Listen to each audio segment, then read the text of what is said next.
আজ আবারও তোমাদের জন্য নতুন ভিডিও নিয়ে চলে এসেছি। আজকে রান্নাবান্না বলতে আজকে কয়েকটা জুস করব। তার মধ্যে ওয়াটারমেলন জুস থাকছে, লেমন সোডা জুস থাকছে, আর থাকছে দইয়ের লস্যি। তো দেখতে থাকো, ভিডিওটা খুব ভালো হতে চলেছে।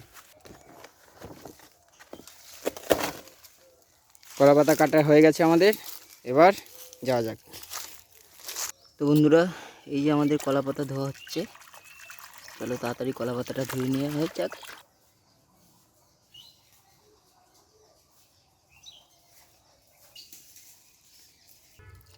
এইটার আজকে জুস হবে। ভাই প্রথমে কি বানাবো? প্রথমে তরমুজের জুসটাই বানানো হোক নাকি? চলো তরমুজের জুসটাই হোক। আমার একদম ভালো লাগে না তরমুজ, জানিস? ভালো লাগে না কেন? কে জানে, তরমুজ আমার ভালো লাগে না। বরফ তো মাস্ট লাগবেই, যত ঠান্ডা হবে শরবত তত বেশি সুন্দর লাগবে খেতে। পুদিনা, এটা আছে চাট মশলা, টক দই, লেবু, তরমুজ, এটা সোডা আছে, সেটা তোমরা যে কোনো কোম্পানির নিতে পারো, নর্মাল সোডা, বিট লবণ আছে, নর্মাল নুন যেটা অল্প পরিমাণে দেব, আছে কাজু কিশমিশ, ব্যাস এই আছে। আর আছে চিনি। তো চিনিটা আমরা প্রথমে গুঁড়িয়ে নেব। তাহলে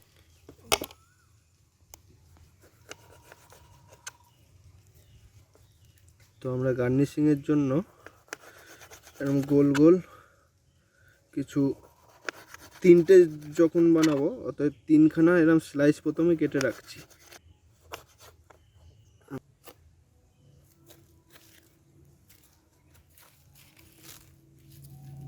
দেখো ভেতরটা লাল পুরো।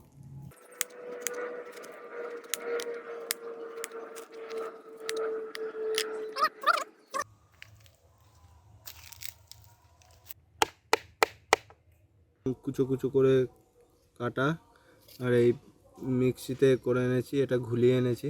আর দেখে নাও কীভাবে বানাচ্ছি। চিনিটা গুঁড়ো করে রাখা ছিল, এটা দিয়ে দিলাম। বেশি দেবো না, কারণ এমনি তরমুজ মিষ্টি, ওর একটা নিজস্ব মিষ্টতা আছে। দেবো লেবু কুচিগুলো দিয়ে দিলাম, অল্প 2-4 কুচি তরমুজ দিয়ে দিলাম,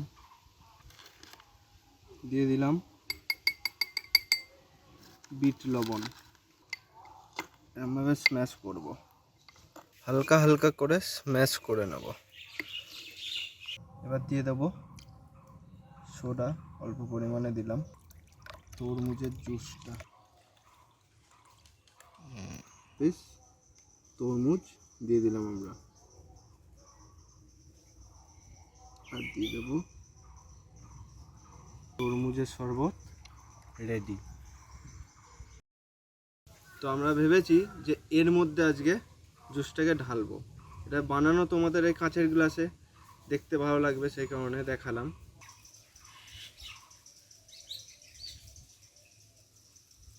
রেডি আমাদের। সাগর দেখ কত সুন্দর লাগছে দেখতে। তো চলো দেখে নাও এবার তোমরা দইয়ের ঘোলটা কীভাবে বানায়।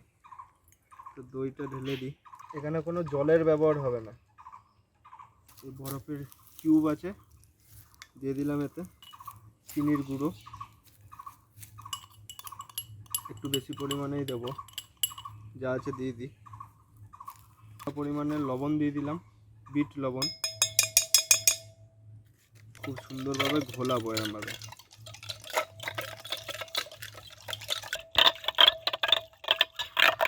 রেডি হয়ে গেছে, মিক্সড করে নিয়েছি ভালো করে। এবার আমরা এই মাটির গ্লাসে এটা ঢেলে দেবো। দেখেছো কত ঘন হয়েছে, এতে কোনো জল নেই। কিশমিশ, কাজু রেডি হয়ে গেছে। তো এবার আমরা লেবুর শরবতটা বানিয়ে নিই। গুঁড়োনো চিনিটা দিয়ে দিলাম, বিট লবণ দিলাম পরিমাণ মতো, দেখো লেবুগুলো, চাট মশলা দিলাম, পুদিনা পাতা,